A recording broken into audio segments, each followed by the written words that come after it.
बंधु माने आजिर एही कार्यक्रम को आपण मानक स्वागत।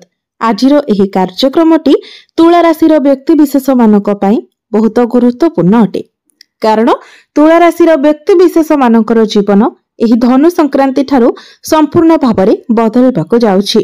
आपणक जीवन रे चलिथिबा अनेक गुड़िए समस्यार अंत हेबाको जाउछि। आपणक जीवन को खुशी फेरिबाको जाउछि। बंधु माने एही धनु संक्रांति दिन सूर्य निजर राशि परिवर्तन करिवे। अन्य ग्रह माने मध्य निजर राशि परिवर्तन करिवे, जहा फल रे आपणक जीवन रे किछि बड़ हेबाको जाउछि, किछि खास हेबाको जाउछि।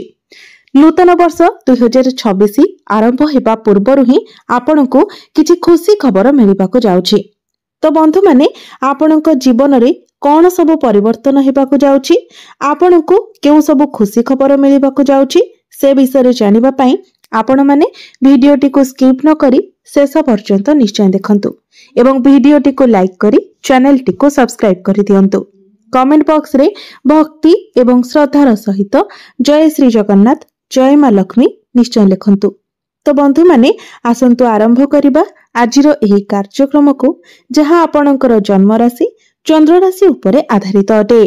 तो बंधु माने एही धनु संक्रांति परे आपणकर टिके पेट जनित समस्या देखा दे पारे, स्टमक रिलेटेड किछि प्रॉब्लम देखा दे पारे, सेति प्रति आपणको टिके सतर्क रहिबार अछि। एहा व्यतीत आपणकर सेमिति किछि बड़ स्वास्थ्य जनित समस्या देखा जाउ नाही। आपण केवल आपणकर खाद्यपेय उपरे सतर्क रहंतु। बाहरर कोनोसी जिनिस आपण खांतु नाही। ऑयली फूड, जंक फूड एसबु ठारू दूरे रहंतु। मसला ठारू टिके आपण दूरे रहंतु। जेते पारिबे आपण सुस्थ खाद्य खाइबा पई चेष्टा करंतु। आपणकर शिक्षा क्षेत्र कथा जदि कहिबा तो विद्यार्थी मानको मध्य टिके सतर्क रहिबार अछि, जेहेतु आपणकर पंचम भाव शिक्षा भावरे राहु गोचर करूछंती। तो राहु हेउछंती छाया ग्रह, मुंड विहीन ग्रह। तो से आपणकर माइंड को डाइवर्ट कराइबे। पाठ पढ़ारे आपणकर आग्रह आसीबो नाही, आपण टिके कंफ्यूज रहिबे।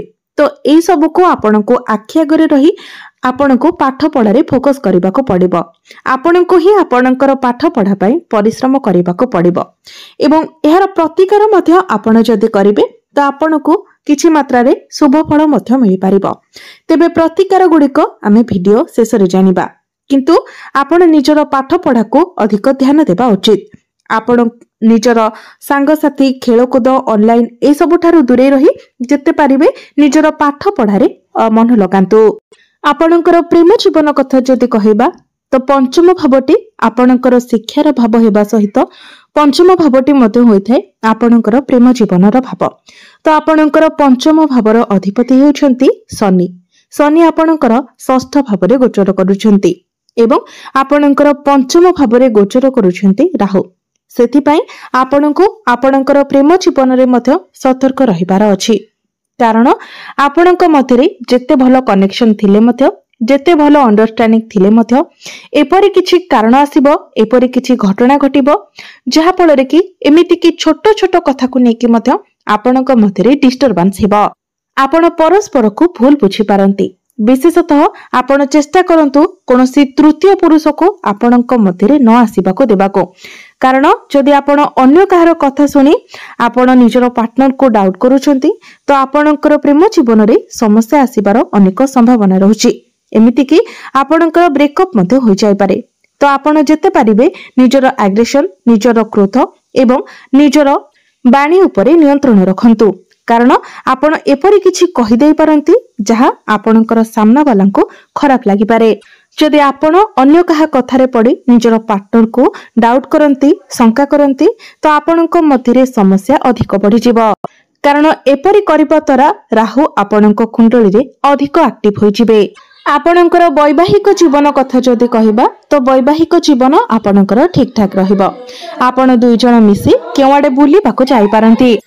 आपणकर जीवन साथी को मध्यरे कॉन्फिडेंस लेवल बढ़िबो, साहस एवं पराक्रम बढ़िबो। से निजर काम रे टिके व्यस्त रही पारंती, किंतु आपण दुई जण मिसी केवाडे बुलीबाको मध्य जाई पारंती। भाग्य कथा जदि कहिबा, भाग्य किंतु एही धनु संक्रांति ठारू आपणकर प्रबल रहिबो।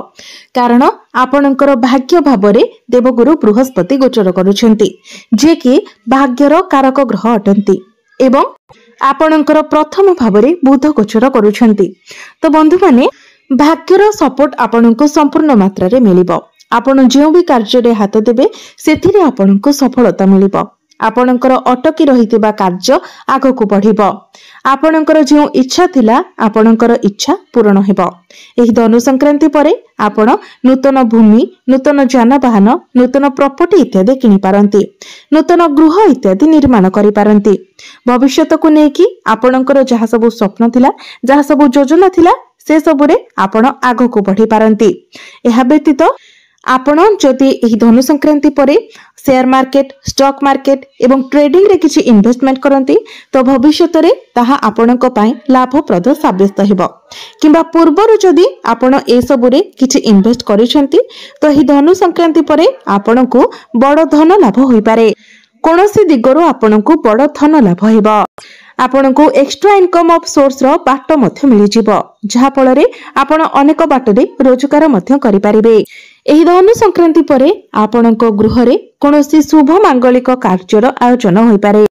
कैरियर मध्य एही धनु संक्रांति परठारु आपणकर बहुत भल रहिबो। आपण आपणकर कार्य क्षेत्र रे एनर्जेटिक रहिबे। आपणकर जदि टार्गेट बेस्ड जॉब रहिछि तो टार्गेट मध्य आपणकर कंप्लीट होई जिवो।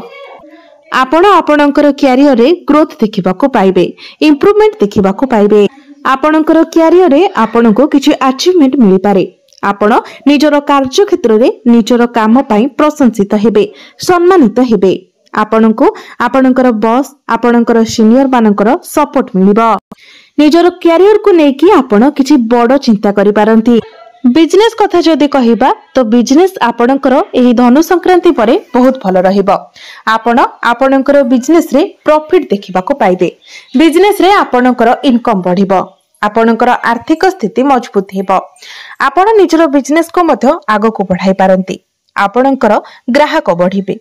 आपण निजर बिजनेस को नेकी किछि चिंता करि पारंती। आपणक मन को भल भल आइडिया आसीबो, जहा आपणकर बिजनेस पई लाभप्रद साब्यस्त हेबो। आपणकर इनकम बढ़िबो, जहा फल रे आपणकर आर्थिक स्थिति मध्य मजबूत हेबो। बिजनेस को नेकी आपणको किंतु टिके ट्रैवल करबाको पड़ी पारे, टिके भागदौड़ करबाको पड़ी पारे। आपण बिजनेस रे टिके अधिक बिजी रहिबे, किंतु आपणकर फाइनेंशियल ग्रोथ मध्य हेबो। एबे आसंतु जानिबा किछि प्रतिकार विषय रे। जो प्रतिकार गुड़िक करबा द्वारा आपणकर जहा सब अशुभत्व रहउछि से गुड़िक खंडन हो जिवो। तो बंधु माने प्रथमे तो आमे जानिबा आपणकर शिक्षा क्षेत्र एवं प्रेम जीवन पाई। तो सेथि पई आपण प्रत्येक दिन पक्षी मानको किछि दाना खाइबाको दियंतु, पानी पीबाको दियंतु। यह सहित प्रत्येक दिन आपण राहुंकर बीज मंत्र 108 थर जप करंतु एवं शनिंकर बीज मंत्र मध्य 108 थर जप करंतु। प्रत्येक दिन हनुमान चालीसार पाठ करंतु एवं प्रत्येक दिन सूर्यास्त परे आपण चंद्रमांकर बीज मंत्र 108 थर जप करंतु। तो बंधु माने आपणकर जीवन मंगलमय हेउ, एहा ही ईश्वरंक निकटरे मोर प्रार्थना। धन्यवाद।